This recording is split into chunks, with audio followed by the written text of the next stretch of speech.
welcome back to the Aubergine Chef. Now tonight we'll be making the strawberry spiral cake. It's actually a cake that I found on in Rachel Ray's magazine, Every Day with Rachel Ray, and I saw a picture of it and I thought it was really kind of cool because the inside of it, the cake layers are set up vertically, and how they did that was they actually just made a giant roulade or a giant jelly roll basically, and then they iced it like a regular cake. So I thought that was kind of a neat way to display a cake, something different that may not be really common to see. Another common thing that people like to do with cakes to kind of get a different interior is do something called a crush tort, which is where they cut out a cone, invert it, and then push it down, literally crushing it back into the cake to kind of make it flat again. I'll probably do an episode on that later on, maybe sometime in the next couple months. I don't have any plans of doing that now, but I've got a few wintry episodes that I'd like to do. Now, I know the strawberry spiral cake doesn't really sound like a winter item. It was in the December issue of Rachel Ray's magazine, though, and I was really intrigued. So if you want something a little bit more Christmassy or a little bit more holiday oriented, go ahead and use whatever buttercream you'd like. So anyway, the first thing we need to do is to make the cake that we're going to use to make the roulade for the middle of the cake. So what you need to do is you need to prepare 2 sheet pans. I've greased it, put a piece of parchment paper on it, and then I greased it again. Make sure to get the edges and the corners really, really well. You also want to preheat your oven to 350 degrees, and since we're using 2 sheet pans this time, we won't have anything to even out the heat, so we're going to have to be careful about how we position our racks. So right now I have 5 racks in my oven, so the sheet pans will probably go in the 2nd and the 4th racks, so that way there's some space from the bottom and the top. But we'll rotate it halfway through to make sure that they are cooked evenly, at least, so one doesn't get burned on the bottom. Now I've also started separating my eggs, as you can see. There's 10 eggs that need to be separated for the cake, and I've separated 8 so far, so that way I can show you how to separate them. I've also cleaned out my electric mixer bowl before I put the egg whites in. And what I did was I took a cloth that was dampened with a little bit of vinegar, or a lot, however you want to put it. It was dampened with vinegar, and what I did was I wiped it off the inside of the bowl and the whip attachment as well. And what that does is it takes care of any leftover fat residue that we may not be able to see that may still be remaining on the bowl or the whip. And any fat, even the yolk, will prevent the egg whites from whipping up. So what we're actually going to do is we're going to turn it into a meringue. The recipe that I have doesn't say that, but I know what it's going to turn into. So it's going to turn into a meringue. So we want to make sure that there's nothing inhibiting the whipping up of the egg whites, because if there is, we're not going to have any volume and we're not going to have a meringue. So why don't I go ahead and separate the next 2 eggs, and then we'll weigh out the rest of our ingredients. Okay, so separate an egg, go ahead and crack it open.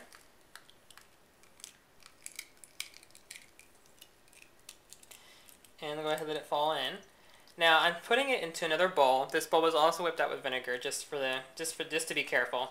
And the reason I'm doing this is because there were so many egg whites involved that I didn't want to directly pour it right into the mixing bowl, because if there was something wrong with one of the eggs, like if I had a bloody egg, or if I messed up and I got some yolk in the egg white, at least I wouldn't have to throw away all the egg whites. You don't have to do it, but you're taking a big risk if you don't.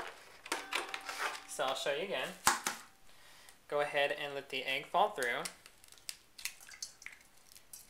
And then what you want to do is you want to pass the egg yolk back and forth between the shell.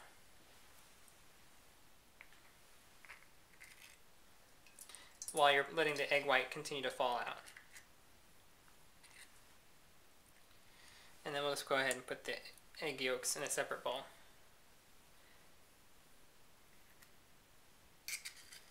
And then every 2 egg whites or so, go ahead and just add this to your mixer bowl. Okay, so the first thing you want to do when you're measuring out is you want to weigh out 7 ounces of granulated sugar. That's about 1 cup. The Rachel Ray recipe is in cups and teaspoons, tablespoons, so I'm going to convert it as I go along. The next thing we need to do is we need to weigh out 2 cups of flour. And that comes out to be about 11 ounces. Okay, we need 2 teaspoons of baking powder. And that's 1/4 ounce. And then we just need a pinch of salt.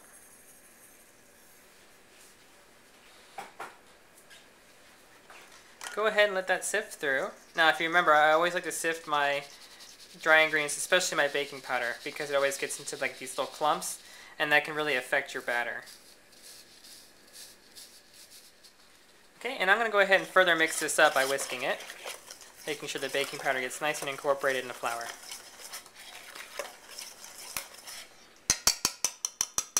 Okay, we're going to set this aside, and the next thing we're going to do is we're going to whip up our egg whites.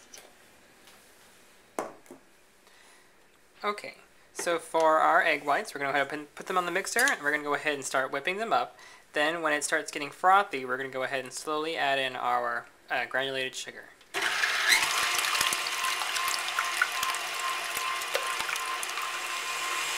Okay, now that it's frothy, let's go ahead and add in our sugar slowly.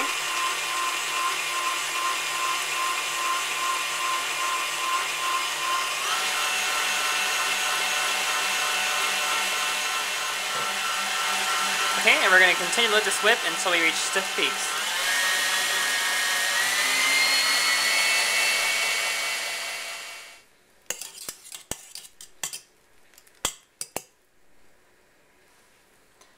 Okay, we're at stiff peaks.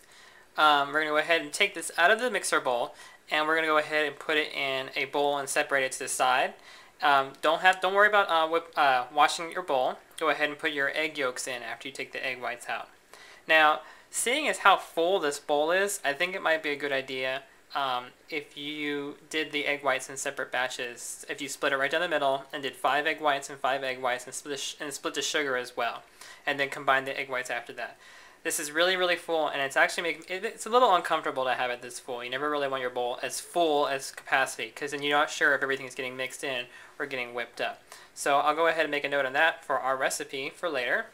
But see, you always learn these things as you make recipes as you go along. Okay, so I went ahead and put our 10 egg yolks on the mixer. I've also weighed out another 7 ounces of granulated sugar. Remember, that's another cup of granulated sugar. I've also went ahead and melted down 4 tablespoons of butter and weighed out a 1/4 cup of orange juice. And we're going to fold that in after the egg yolks have whipped up. So go ahead and add in your granulated sugar to your egg yolks. It's okay. They're not as delicate as egg whites because they're so loaded with fat. But keep this in mind. You don't want to leave just sugar just sitting on top of the egg yolks because they can chemically cook and get all lumpy and nasty and then just unpleasant. So if you're going to do that, go ahead and either whip up your egg yolks right away, or go ahead and you can whisk them together and leave the sugar mixed in as long as you mix it together. As long as there's not a lump of sugar sitting on top of your egg yolks, you're okay. So either use it right away or whisk your egg yolks together and set it to the side. But we're going to go ahead and whip them up until they're light and fluffy.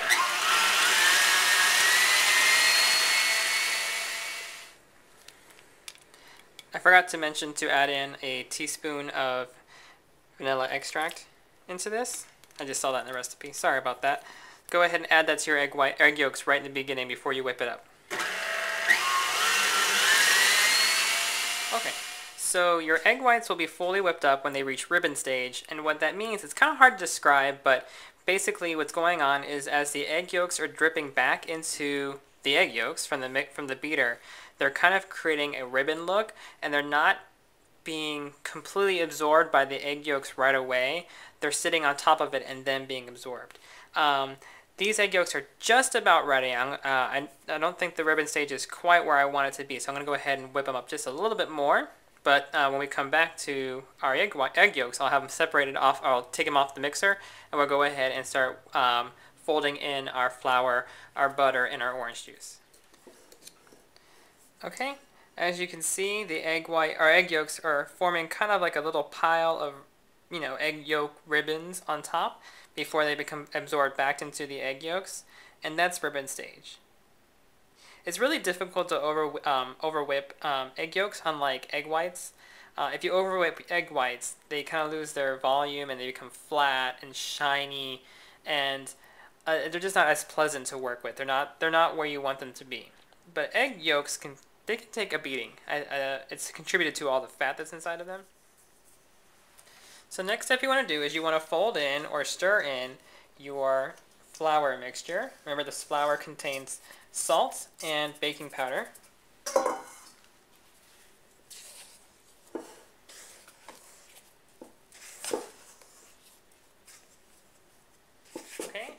to fold in our butter and orange juice. So I'm going to go ahead and combine them like that.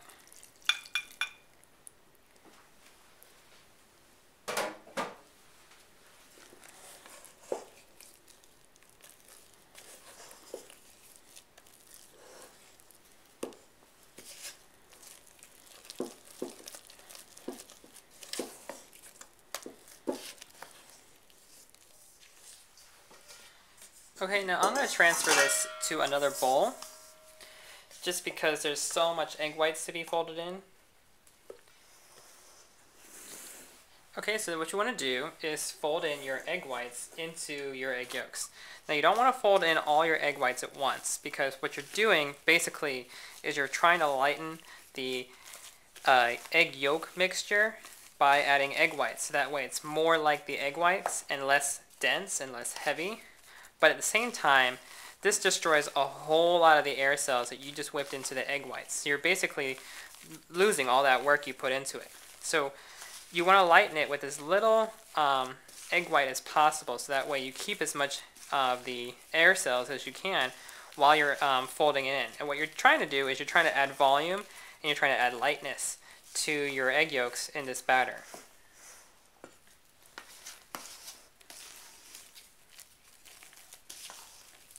So before you've incorporated all of your egg yolks, go ahead and add in another scoop of egg whites. You can do this at a quarter at a time or a third. I think I'm doing quarters, it looks like.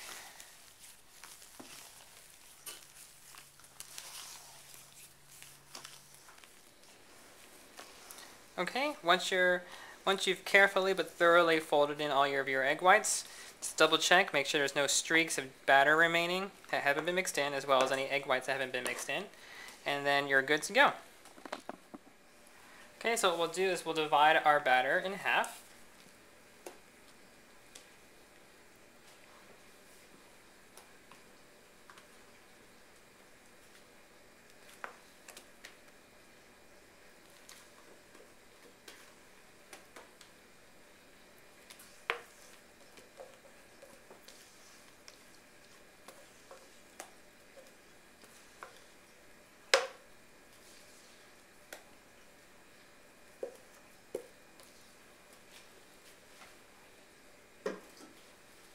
Okay, and then just spread it evenly in the pan.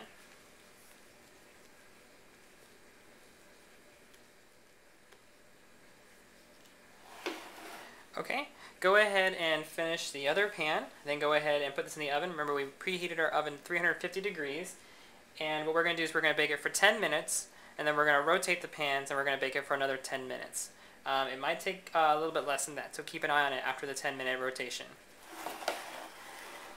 Okay, so they were in the oven for 10 minutes, and then I rotated them, and then I put them back in the oven for about 15 minutes. I noticed that they were getting a little dark on the edges. They started pulling away, so that was a sign of them getting a little overbaked. So I went ahead and reduced the heat to 300 degrees for the last 5 minutes, and I rotated them again, and hopefully that prevented them from burning. So we'll see how it comes out. So I also let them cool off on wire cooling racks for about 10 to 15 minutes, and so that I can handle them without gloves. And so what we're going to do is we're going to take them out of the pans. So the first thing you want to do is you want to run your knife along the edge